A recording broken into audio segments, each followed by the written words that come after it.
Now we're going to have some fun. We are going to have a panel of experts, and they truly are experts and my dear friends, and you're going to get to ask them any question you have. The first person on the panel is Judge Elizabeth Byer Leonard. She is the presiding judge of the 238th Judicial District Court in Midland. Judge Leonard worked as a prosecutor for over 10 years, first as a juvenile prosecutor in Ector County, and then as a felony prosecutor in Midland County. Upon leaving the Midland County District Attorney's Office, she joined JTD Resources, LLC, as an oil and gas attorney and landsman. In 2012, Judge Leonard was appointed as district judge of the 238th District Court in Midland County. Since taking the bench, she and the team of stakeholders have established a mental health court that seeks to divert the mentally ill from Midland County Jail and assist them in maintaining healthy lifestyles. In 2019, she led the development of a jail-based restoration of competency program. Judge Cynthia Wheless is the presiding judge of the 417th District Court in Collin County. Judge Wheless hears juvenile and child welfare cases and has been instrumental in many Children's Commission efforts such as Beyond the Bench, Justice and Communities. She is board certified in juvenile law and recently began juvenile mental health court. Judge Brent Carr is ill. He's not here today, but they brought up somebody I know very, very well, Judge Camile DuBose. Judge DuBose tried cases in my court, was a prosecutor in the district attorney's office and then for the state. And she was very, very reluctant to run for office, but her mother and I worked on her very hard, and she ran. And she's now in her fourth term in Uvalde, Texas. So let me just open it up, and who wants to ask the first question or try to stump the expert? Oh, this is going to be fun. Yeah. Molly? Online question came in the prior panel, but I think it might be better for this one. What is the best way to navigate HIPAA restrictions with jail healthcare providers in order to best facilitate communication on a defendant's plan, like their judicial, their court plan? Jail. Go ahead. You go ahead. HIPAA doesn't prevent the disclosure of mental health information to the district attorney's office or to the judicial branch. So that's the primary point, is that you can disclose that information. It's authorized by statute, and it's necessary in order to make sure that that defendant gets the services that they need, whether they're going out on probation, pretrial diversion, or if they're going to custody. That's information that people need to know. And to dovetail on that, it is information that needs to be communicated. So how do you do it? And we have an encrypt on our emails, so we can email back and forth that information.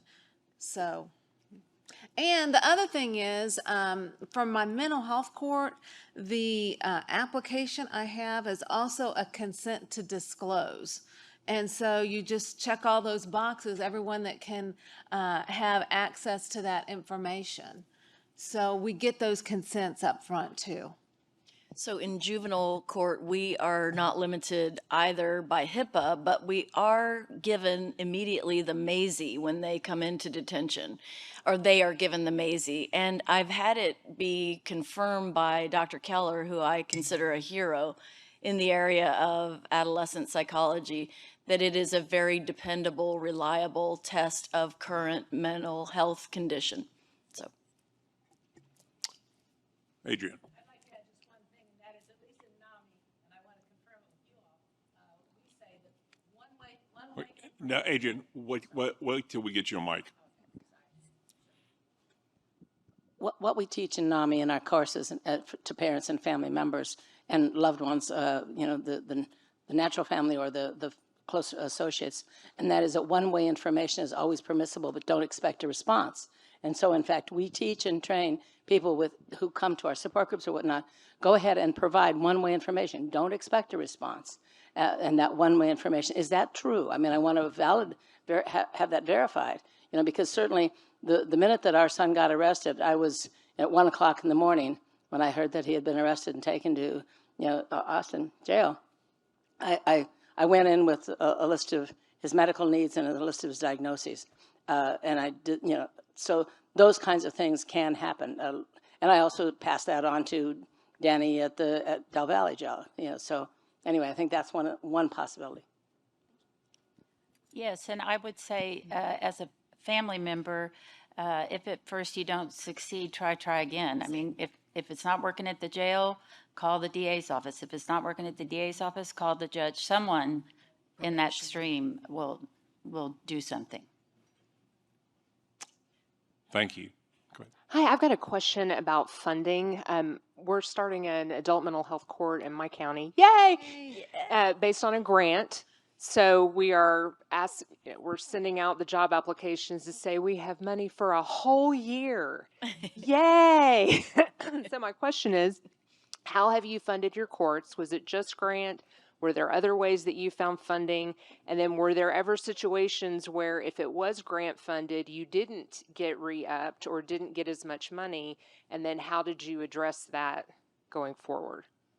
So show me the money. I never did grants. I never did grants. I don't have a grant writer. I was fortunate. I got funding through Commissioner's Court. So I had someone from our mental health program come and meet me in my office one day and said, I have money for a mental health court to staff someone from MHDD to initiate a court. And I said, great, well, let's do it. And that was the only money we had, was that one staff person. And really, the people that participate in a mental health court are the same people that are there for all the other court proceedings. So we had a prosecutor, we had a defense attorney that bought in, myself, and the mental health caseworker, and then I had a probation officer that was specifically designated to work with mental health defendants. Last year, that funding got pulled. I'm trying to remember how many years I've been doing this, and the older I get, the more things kind of blur together.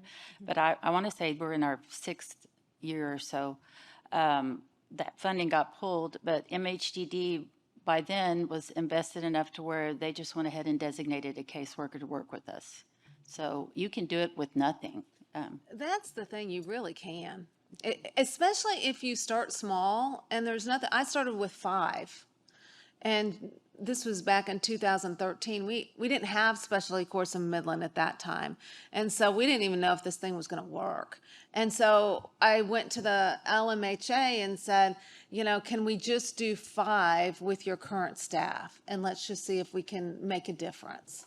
And we really didn't even have a budget. So we started out with no money as well, but by then we had already gotten training on National Association of Drug Court Professionals from both the adult perspective and the NCJ, FCJ, which I can never remember what those were. National Council of Juvenile and Family Court Judges. Thank you. They have 16 guidelines. So I think you guys have 10, or is that right? Yeah. 10 guidelines. Essential. We have 16 essential guidelines. It has been ingrained in my heart and head that you have to follow these guidelines or you are actually doing more harm than good.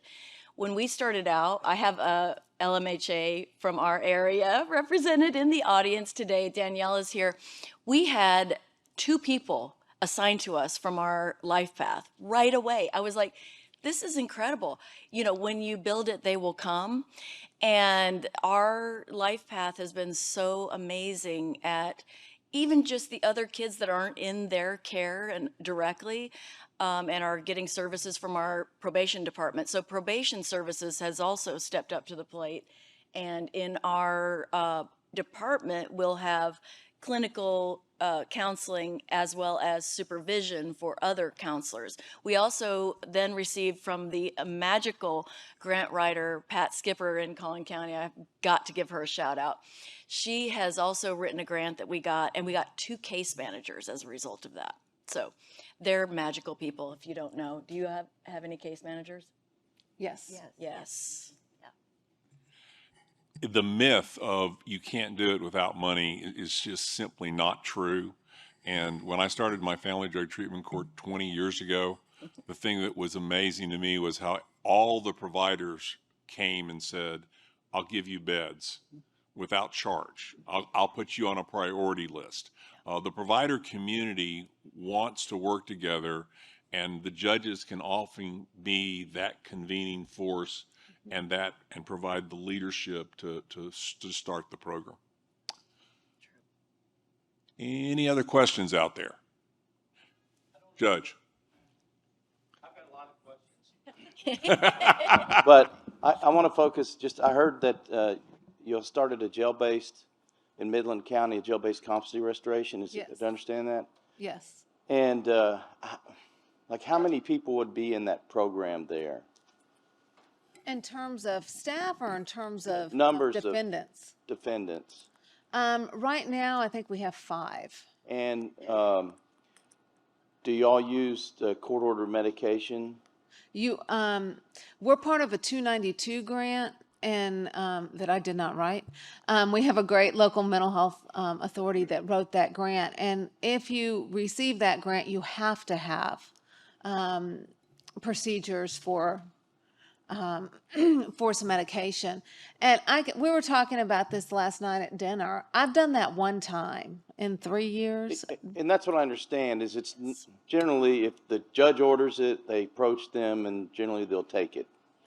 Not always. That's true. And then there's some other medication that is shorter acting that you don't have to have a court order.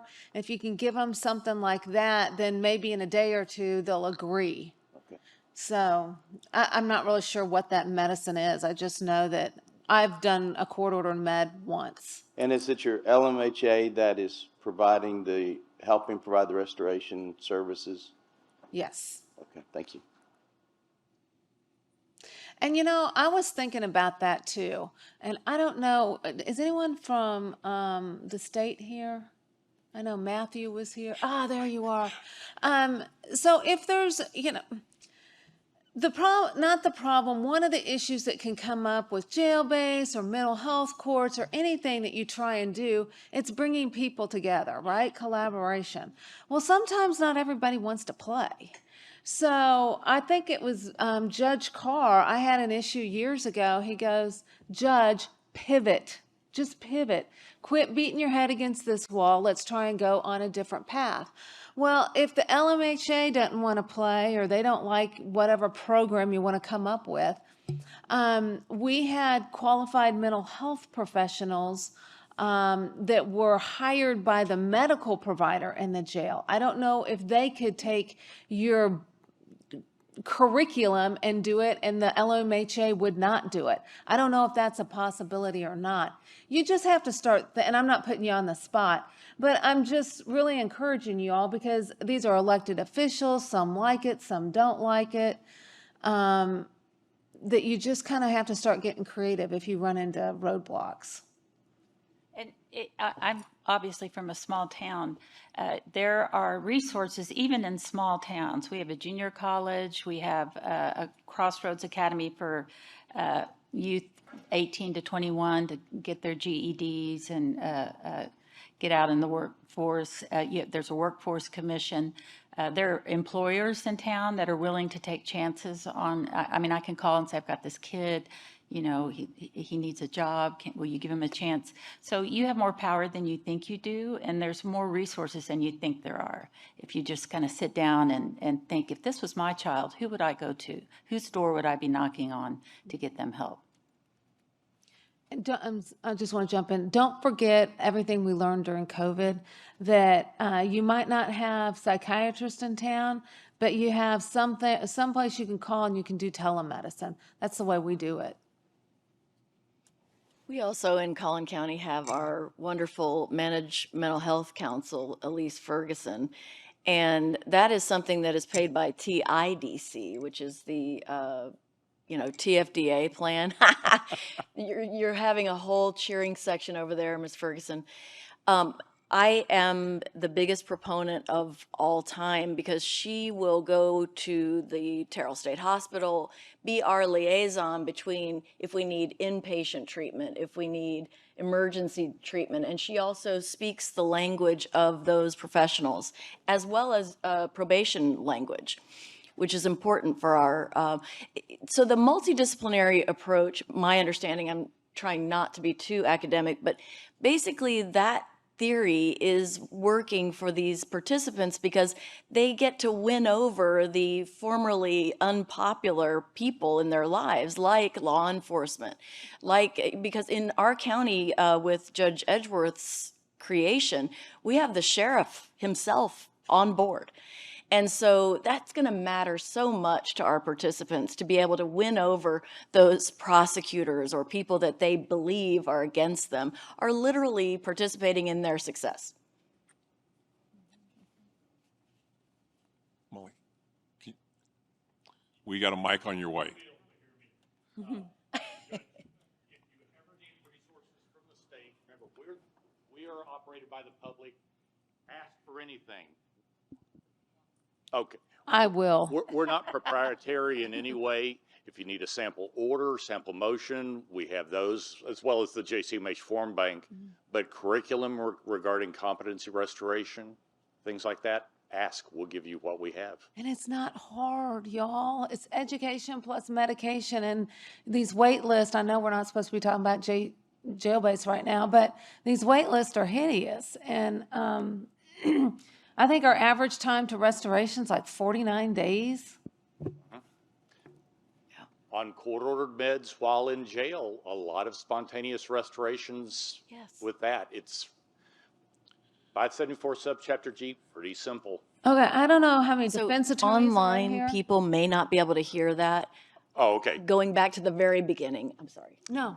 Well, online, I mean, if you can get jail, court-ordered meds for a defendant who's been found incompetent to stand trial and is awaiting inpatient hospitalization, you can get court-ordered meds to compel the administration of psychoactive medications for that detainee. Many times that has the effect of restoration before they're going. And then there's another provision, 46B 0755, that allows the court to take up the matter of competency again and resume the criminal proceeding if the court finds that the person is restored. That's one thing, I'm not here to diss anyone, but sometimes defense attorneys, if their client's in jail and they're incompetent, well, they don't necessarily visit them every week because there's nothing really to say. But I keep a list of the people from the 1622s that I know that are in jail that might have competency issues, plus I handle most of the suggestions for not competent to stand trial. And we go through those every other week. So if someone looks like they're improving, there's absolutely no reason why the judge can't order another report, like you just said, and get them off of that list. I know in the last year, and I don't really know, I think I do know why, a lot of defense attorneys have filed motions suggesting incompetency, a lot. And I don't know if they're afraid of the writ writing that goes on or what exactly is going on, but I know that that's happening a lot. That's a good thing. Right. So we don't miss them. Okay, we have a mic right over there.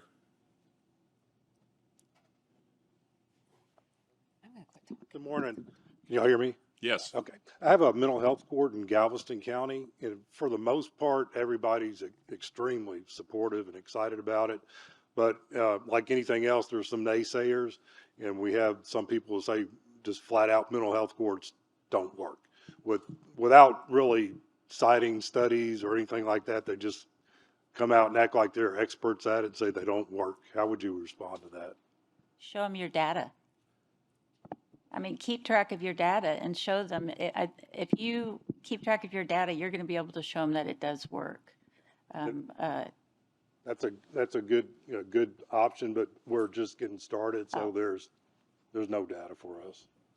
In the last studies that I read, they basically stated mental health courts have not been around long enough to conclusively say they work, but all indications is mental health courts do work. Define work.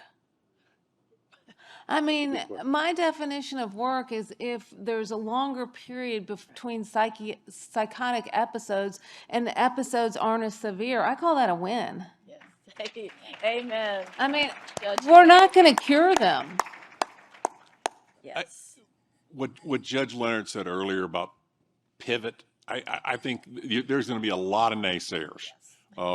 Every time I've started something new, that speech is being crazy again.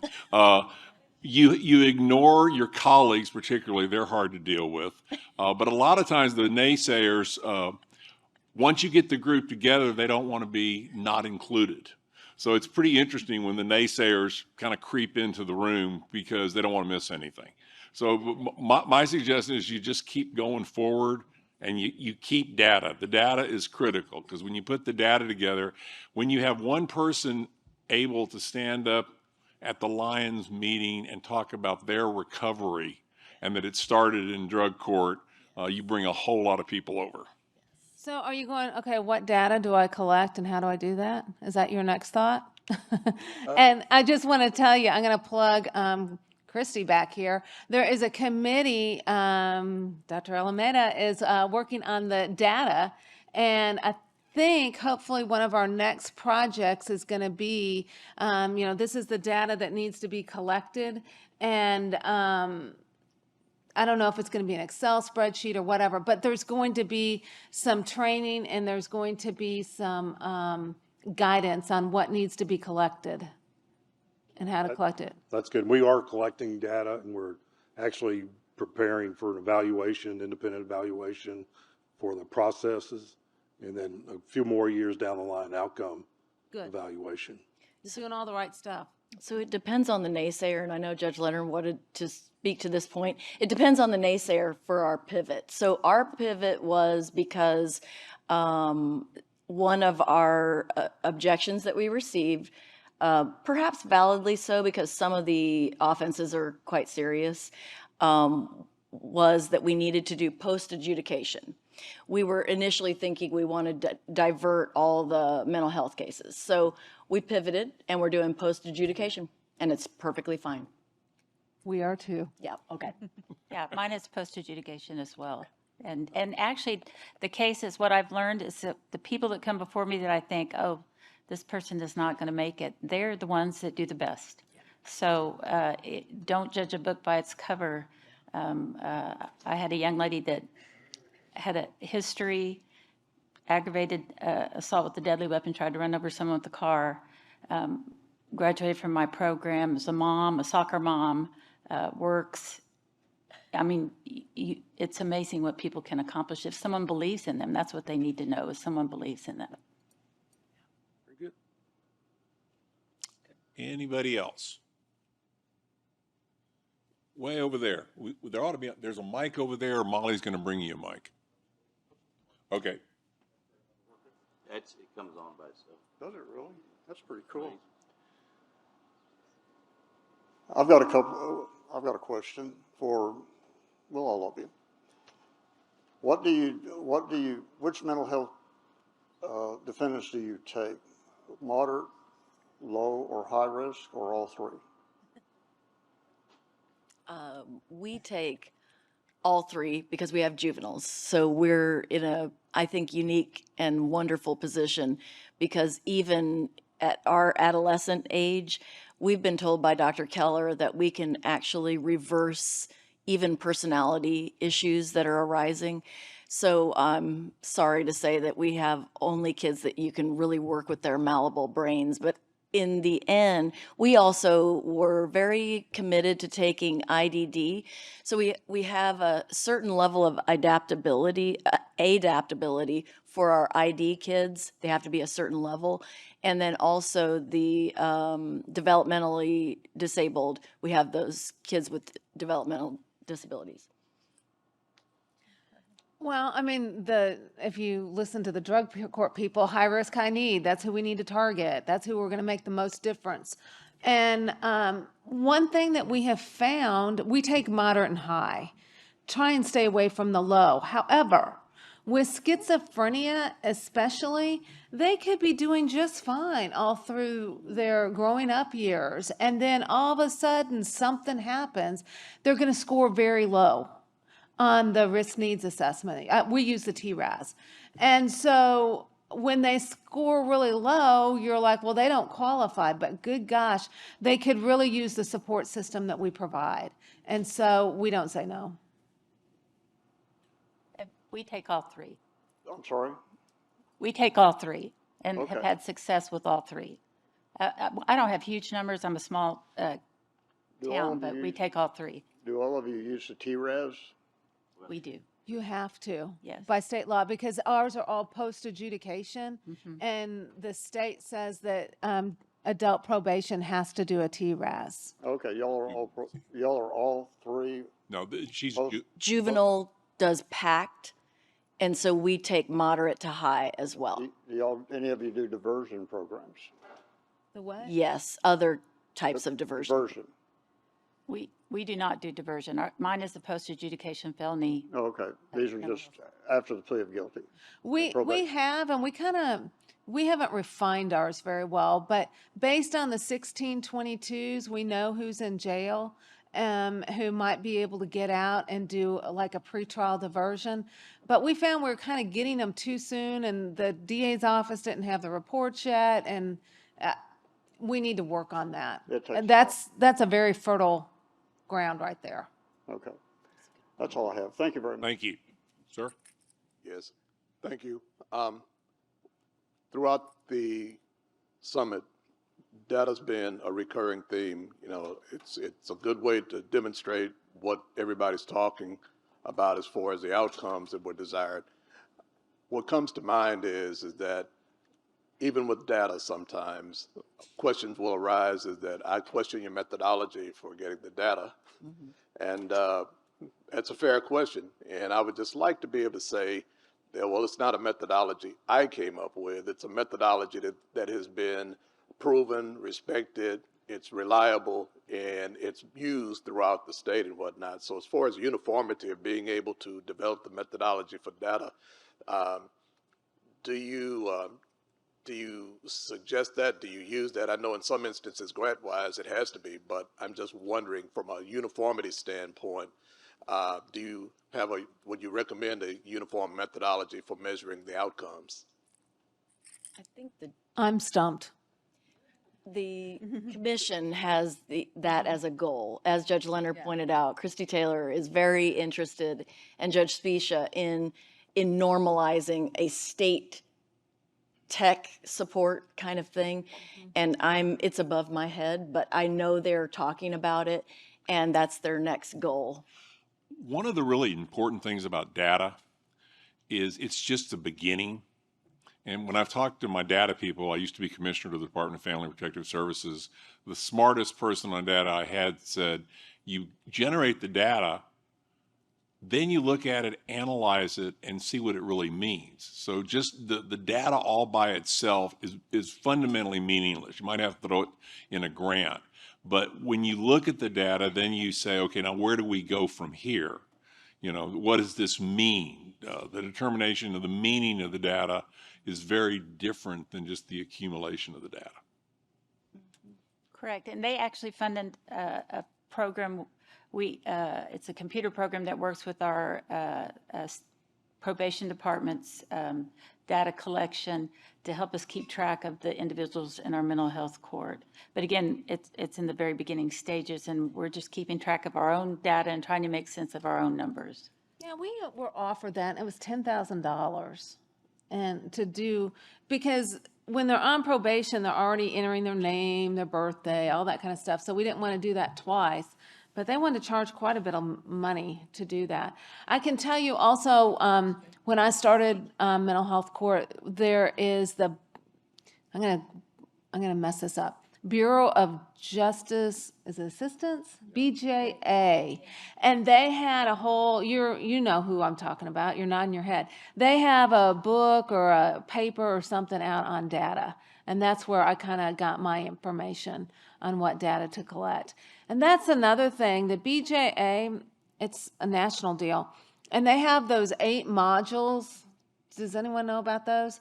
It's basically how to start a mental health court. That's how we trained in 2013 because we didn't really know what we're doing. And so it was a national model, and you just go through those modules with your team. So that's a good place to start for training if you're looking at starting one. Thank you very much. Thank you, sir. Anybody else? Do anything online, Molly? There's an interesting question about 1622s in the chat.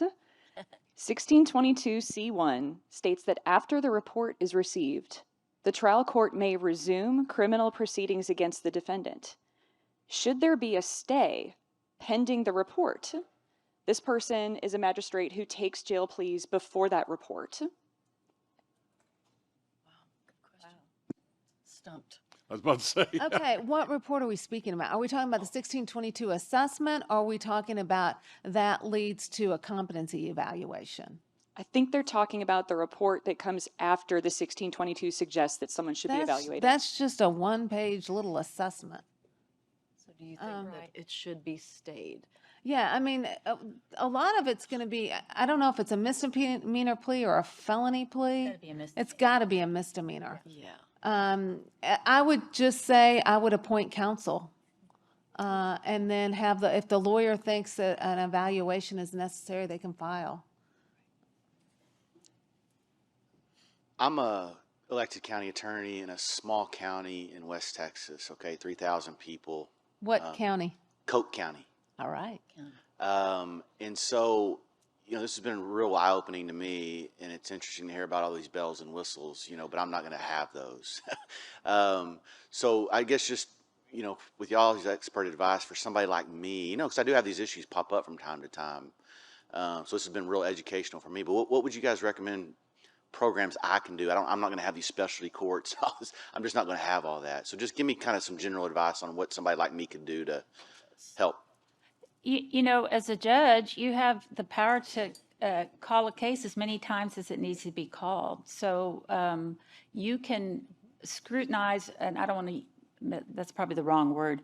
You can give attention to a case where someone has needs as much as you can accommodate within your docket. And I think that's our responsibility as judges, is to make sure that justice is served. I could get on my soapbox and talk about how we need to revamp the whole system, because what works in a specialty court should work across the board. I think if you could give the attention to every defendant that you give to those on your specialty court docket, we would have greater success. Of course, time, money, there's a lot of restrictions. But when you have a case that comes up, there's nothing to stop you from giving that attention to that case. Did you say you're a DA or a judge? County attorney. County attorney. Okay. One of the first things you can do is you have an LMHA that services your. Are they there? Or are they in a different county? Does somebody from your LMHA come to your county? No. They might, though. But I think they would. What'd you say? It's a relationship I need to develop, but I think they would. One thing that we have, and this is kind of, I wanted to say this too, to everybody, is, sometimes you can and you can't develop mental health courts, but that doesn't mean you can't do something. And so that something might be whoever is with the LMHA meets the mentally ill defendant at the probation department and make sure they're on meds and make sure that they're not saying they're on meds when they're not, kind of the mom versus dad kind of deal. Make sure both of them are in the same room. And then they'll make a report to the judge. That's a really crude and rudimentary thought about a mental health court, but those are steps in the right direction. If you have a judge and you have obviously the prosecutor and the LMHA and probation, you're doing a lot of good because you have accountability. One of the things that Judge Pisha taught me is that there's power in convening and in bringing people together and just collaborating. And when you start that process, the other people have great ideas, and together you can come up with plans that work where you live. And when you run across something that you've never seen before, or you're really stumped, you and your judge are stumped, the commission is a good resource. And a lot of times what the commission does is put you in touch with somebody in a county about your size that may or may not have more resources. So the commission can really perform a consultant role of putting you in touch with somebody that might be a little further down the road. And I know that particularly out in West Texas, you've got a very small population and a lot of land, but we want to provide resources to the smaller counties and the West Texas counties and the East Texas counties that are seeing things for the first time, who other people have seen a lot. Perfectly said. Pam? Yes. So I approached when we were talking about 1622s. This is an area that is fertile ground. There's a lot we could be doing in this early stage. I wanted to share an experience I had where someone was charged with a Class C misdemeanor of walking in the roadway. And so all the elements were there in the probable cause affidavit, because I require probable cause affidavits on everything that comes through as a magistrate, every arrest. And I know that's an area where we could shore things up too in the state. But when I ordered the 1622, because of what I was reading, I had a reasonable belief that the person had a mental illness, so I ordered the 1622, and then the initial report came back that the person does have a mental illness. At that point, what happens to the magistrate's probable cause determination? Because the magistrate now has more facts than they had before, and is legitimate of a submission. So I roundtabled with some people, some judges that I trust, including Professor Shannon, who's not a judge, but I talked to Professor Shannon. I talked to Judge Robin Ramsey. I talked to, kind of roundtabled this. And the consensus was that the magistrate could and should then change their determination about probable cause, because they have more information at that point. Now, I know that kind of opens a can of worms in our thinking, in our process, but what else are we for than to flesh out these very difficult moments? I wondered what you all thought about the story that I'm relaying, what your response is to the story I'm relaying. And this goes back to the question online that Molly asked. Whoever asked that's very astute, and they're in the trenches, because this is where some of this hard work is happening. Yes. Do you understand my question?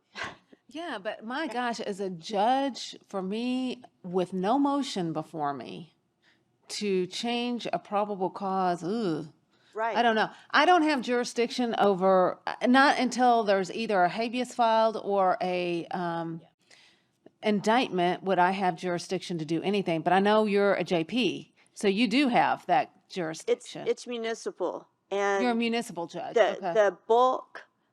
If you looked at all the numbers, the bulk of these magistrations are occurring with municipal judges. JPs do a lot, but even more so the municipal judges. Okay. Yeah. Chris? Chris is not is not answering the question. He wants to think about it for a while. No, yeah, exactly. It's for stumping. It's time for stumping, right? It is. Yeah. That's right. I would think you should, if you're going to do anything, you should reconvene, not just change your ruling. Yeah. That's what, yeah, I would be really, I mean. The issue wasn't whether or not the elements were met. That didn't change. The issue was there's no culpable mental state. There's no mens rea to meet a criminal offense at its basic level when we find that the person had mental illness. They had no state of mind to commit an offense. Yes. Isn't that a defense, though? I have tried to argue that in my defense lawyer days, and there was just no knowledge out there. Right. And so my little guy, just truly had whatever that was that you said, anosognosia. Yes. And I didn't have the words for it. I mean, I'm Right. still so frustrated to this day that I did not have the words to argue to the judge that he lacked mens rea. Right. Yeah. Okay, thank you. Class That's Cs are- good question. Yes, ma'am. I don't We've got 5 minutes left. Go Okay, ahead. I don't think this will stump anyone, but just in support of some of the smaller counties represented. Judge Leonard, you mentioned telemed services. So I'm wondering at what point and to what extent you utilize those, and then for the other judges on the panel, how you utilize those services in your mental health courts, if at all. I don't in my mental health court. What we do is in the jail, we don't have a psychiatrist to come to the jail. So the medical provider has a qualified mental health professional that screens everyone, 16, 22s or not, to see the doctor. And the doctor, I think, is a nurse practitioner that we see telemed. And that's how people in the jail receive psychiatric medication, is through that telemed. And is that presupposing that they are not so decompensated that they can't participate in that? Would that be a time when you actually bring somebody in person? If they're that decompensated, if they're that decompensated, we can't get them to the room to have a visit. So at the point that they're that decompensated, it depends on what they're charged with. If it's a felony, then we'll immediately appoint counsel, and hopefully we can have a hearing, get them in front of, find them not competent to stand trial, get them on the list, and then also at the same time try and work with them, because this is one thing I hate about the law, and Professor Shannon told me this after I made some mistakes. A judge cannot order a evaluation for competency until they've been indicted. There has to be a charge pending. So if your DA's office is kind of sitting on it and not indicting, that's kind of a problem, because you can't get them evaluated and you can't get them on the list. And you can't get them into jail-based services until... There were numerous exceptions during COVID, obviously, because you didn't have grand juries. But yes, that is generally the case. We did have grand juries, though. Oh, okay. Yeah. Picked one during. Many times there weren't grand juries throughout the state. Right. Yet there were 46B orders continued to be issued without that.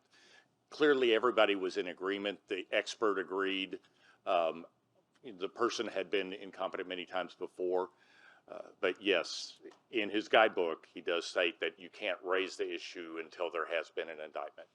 Right. The first thing I would do is get an attorney appointed and get the ball rolling for the ones who are severely, severely ill. Okay, we've got time for one or two more questions, if anyone. Or we can start our 15-minute break a minute early, and you'll give us a better evaluation. I'd like to thank the panel and for